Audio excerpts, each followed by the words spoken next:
Très jolie robe ce matin, Caddy. Merci Pascal. Pourquoi je vous dis ça?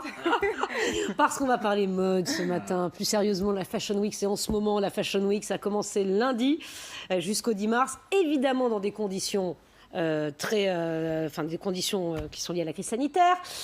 C'est par écran interposé, il n'y a pas de défilé. Et oui, les défilés de mode en public, c'est démodé, Pascal, ces derniers temps, puisque tout se déroule en ligne, notamment sur le site Paris Fashion Week, qui retransmet donc les défilés vidéo des designers, avec de vraies propositions artistiques. Là, celui qu'on aperçoit, c'est Cocher, qui a ouvert le bal.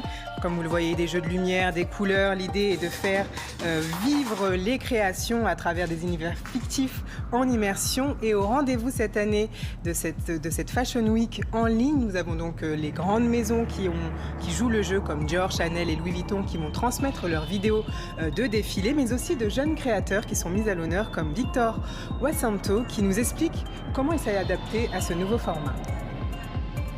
Au début, je ne m'y retrouvais pas du tout. J'étais un peu frustré parce que moi, je suis quelqu'un qui... J'ai un passé de danseur, donc j'ai vraiment envie de faire vivre les vêtements à travers des performeuses, des danseuses, des chanteuses.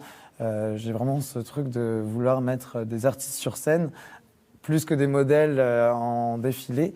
Donc c'était un peu frustrant au début, mais mine de rien, d'un point de vue... C'était un challenge. C'est un challenge, mais à l'inverse, est-ce que c'est vraiment un problème, l'annulation des défilés en présentiel? Oui, malheureusement, pour tous ceux qui l'organisent et tous ceux qui reçoivent les touristes, c'est énormément de pertes de chiffre d'affaires. Pour chaque Fashion Week, c'est environ 5000 personnes qui font le déplacement pour participer au défilé. Pour les mannequins professionnels, on perd 60% du chiffre d'affaires puisqu'il n'y a plus de voyage à l'international. Et enfin, les lieux emblématiques à Paris qui reçoivent les défilés comme le Grand Palais perdent aussi énormément d'argent. En 2019, le Grand Palais a reçu 25 défilés, donc un chiffre d'affaires de 12 millions d'euros. Donc impossible de rattraper cela pour cette saison. On se pose encore la question de savoir pour la saison printemps-été 2021 si les défilés pourront reprendre en présentiel. Mais pour le moment, ça reste en suspens.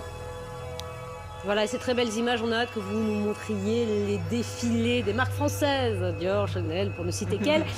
On a hâte, on compte sur vous, Caddy. Donc c'est tous les jours jusqu'au 10 mars.